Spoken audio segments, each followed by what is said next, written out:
Hey everybody, welcome to the Crit House. I'm Jeff Larson. Our MyFIVE series continues with Margaret LeJeune, who is an image maker, a curator, and an educator. And Margaret, it is great to have you on the Crit House. Thanks for coming. Thanks so much for having me, Jeff.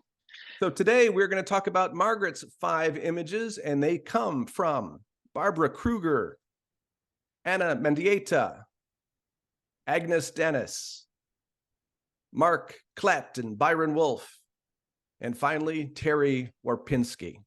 So I reached out to the Society for Photographic Education to find out if they would participate in the Crit House, and you came to us from them. What's your relationship and with the society, and then what is the society? Sure. I'm on the board of directors for the Society for Photographic Education. It is a group of photographers, educators, students who are all interested in, elevating photography, thinking about photography as a profession, but also thinking about how to sort of critique and analyze work and to work with industry and industry professionals. It's the largest gathering of photographic educators in the country. And we have regions, and then we have our annual meeting, which is coming up this March in St. Louis. What did you go through in coming up with those 5 images? Yeah, this exercise was really, as I mentioned previously, it was really exciting. It gave me the opportunity to think about, do I want to approach this in some sort of timeline way, right? What images were inspiring to me when I was really young and just getting into photography? My father worked at Kodak, and so I started making images when I was really, really young.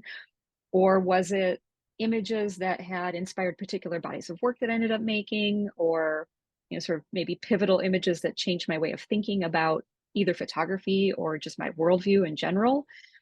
So it was really challenging because I've been inspired by Baroque paintings and Hieronymus Bosch and Northern Renaissance work and, everything from installation work to, I don't know, ceramics. And so when you said I could choose any images, then my mind was really like, whoa, okay, how do I hem this in? And so I ended up choosing images that I think really shaped my worldview, starting with things that I was seeing when I started college.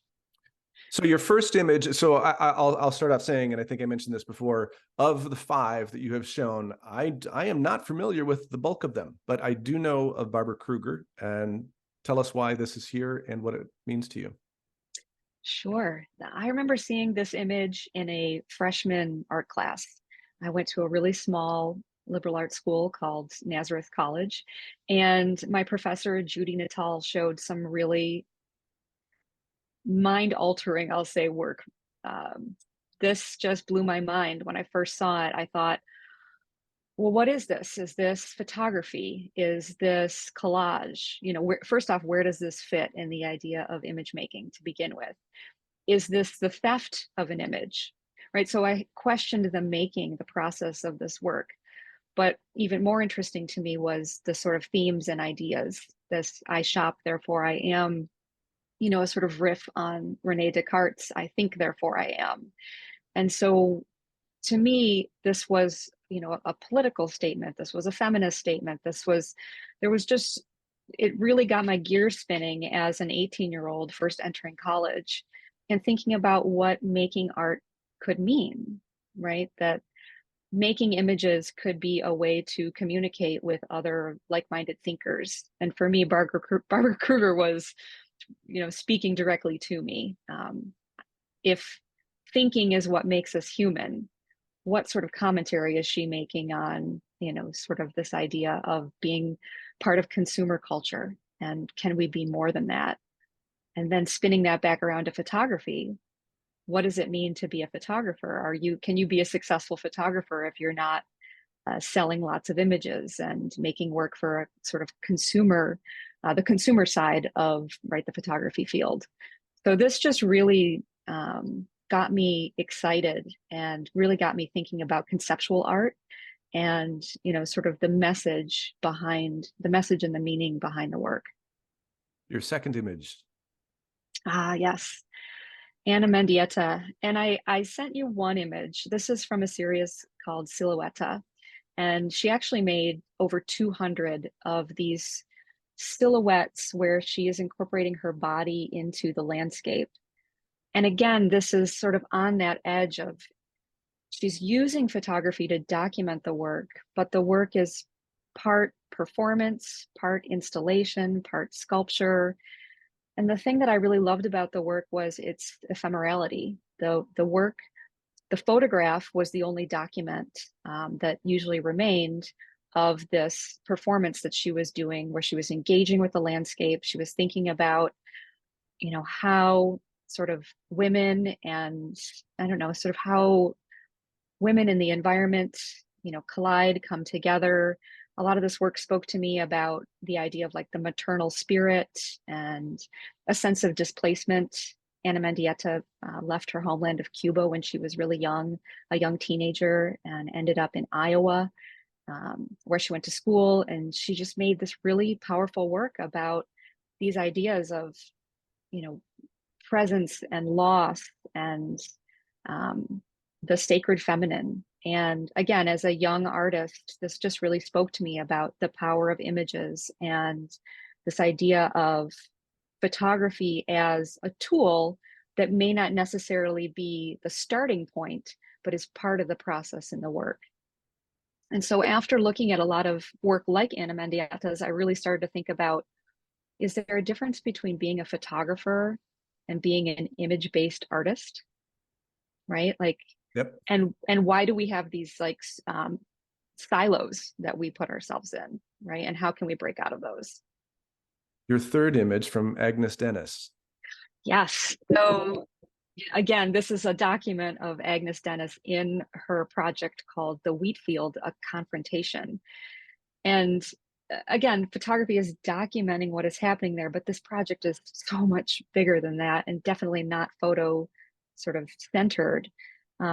She planted 2 acres of wheat in Battery Park in Lower Manhattan as a way to talk about economic issues, world hunger, you know, our priorities in the world, capitalism, right? Sort of where she was thinking we had gone adrift. And when you look at a lot of the other images, you can see the World Trade Center in the background. Wall Street is just 2 blocks away. She's planting wheat on a plot of land that was, at that time, was worth $4 billion. And as the art project, she's asking us to think about, how do we value the land, right? How do we interact with the land?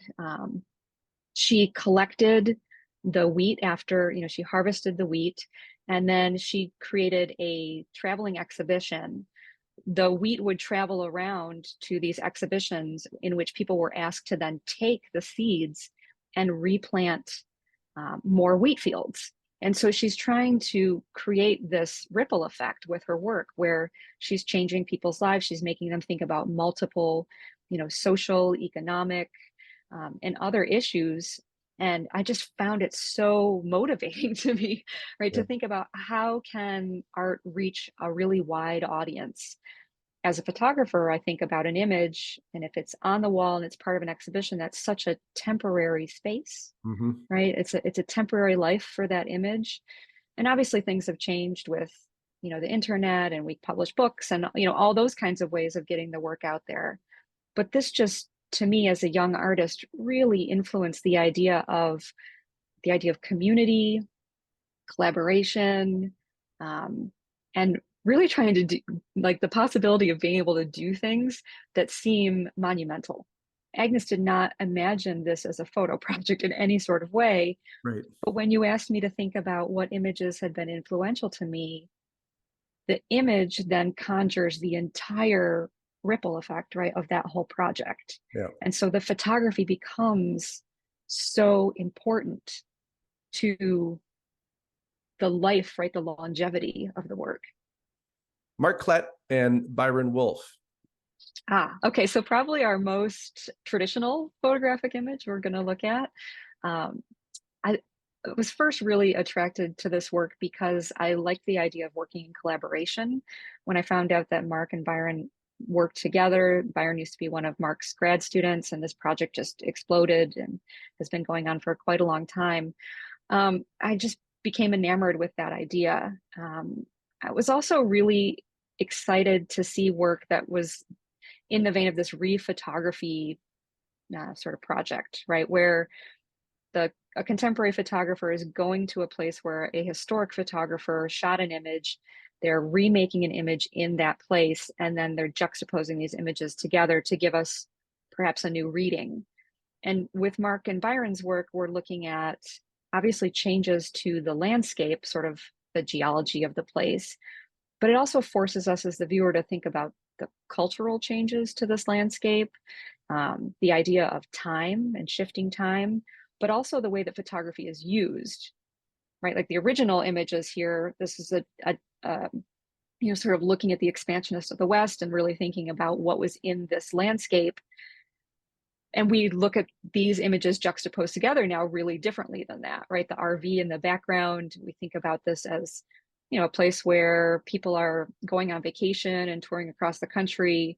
And that's so vastly different than photographers who are hiking into this landscape with enormous cameras on their backs and, maybe making just a handful of images because of the way technology worked at the time. Right. So this work just excited me on multiple levels, from the inception, like the idea, to the presentation of the work, the idea of the collage, collaging the images together, but then also the underlying themes. And I'm very interested to hear what you have to say about this. So this is not just, we're not going to look at the single image, but this, how do we talk? I'm not even sure how to talk about this, but so tell me, talk about Terry Warpinski in this project you have. Sure. Yes, I really love this work. Terry Warpinski has been someone whose work I've been looking at for quite a long time. She used to be an educator at the University of Oregon. She is just an amazing educator, teacher, administrator. But this work really moves me because of its installation process, and the way that you can enter into the work in so many different ways. So Terry is a photographer, but she also does a lot of printmaking. She writes on top of photographs, and then she collects ephemera. And in this project, Emptied Nest, she's assembling these installations that are kind of like cabinets of curiosity, where she's inviting the viewer to look at the work from a really personal sort of level, but also sort of a scientific level, a cultural level. And so you're having all these overlapping conversations happening at the same time as you're looking at the imagery. And then she's, I think because of the way that she thinks about education, she's giving us this diagram, which is the other image you showed, which gives us details about where some of the materials came from, some of them being extremely personal, images from a previous husband before they were divorced, images from a trip she took to Iceland. She's inviting us into really personal aspects of her life, which is something that art in a gallery doesn't normally invite you to touch things, pick things up, look through things, almost like you're exploring these field notes to her life. And so I just loved the idea of some things are framed like you would typically see them in a gallery, precious and behind glass. And other things are incredibly fragile. And if the wind blew wrong, these paper nests that are on the top shelf would just blow away. And so she's using this visual poetry and these really beautiful metaphors to just ask us to investigate multiple layers of the meaning behind this work. And I've just been incredibly inspired by Terry's work. And I'm really fortunate to be part of a collective called the Environmental Photographers Collective, in which Terry is a part of. And I just think everyone should check out Terry's work. It's really stunning. Well, I promise you, they will have seen more or I will have seen more of her work than I had before. I'm a little dumbstruck by how eye-opening your conversation is about these things. And again, I'm coming from a place of just not having the opportunity for having this education, and I haven't seen a lot of it out in the world. So hopefully the audience that is watching this on the Crit House will see that as well. Because I don't I have historically thought of photography as being something you shoot it, it's, you might print it or do a book, something of it, but it's not anything more than that. But you're presenting a way of creating art that is not only about art, but it's something beyond that in a lot of cases. So thank you so much for coming on the program and talking about all of this work. Greatly appreciate it. Thanks so much, Jeff. It's really been my pleasure. And I am really inspired by what you're doing, because I'm looking now at all these photographers' 5 images and thinking, learning new works myself. It's really great. Oh, I'm glad. And hopefully all of you out there are getting some inspiration as well. So if you are interested, by the way, in participating in the Crit House, you can do that by going on Instagram and putting up your 5 images, and then use the hashtag MyFIVE. And ideally, you will tag us at the Crit House as well, and maybe we'll have you on the Crit House, just as we have had Margaret LeJeune on to talk with us as well. Margaret, thank you again so much. It's really just an inspiration talking to you. Oh, thanks so much. And thank you all for watching the Crit House.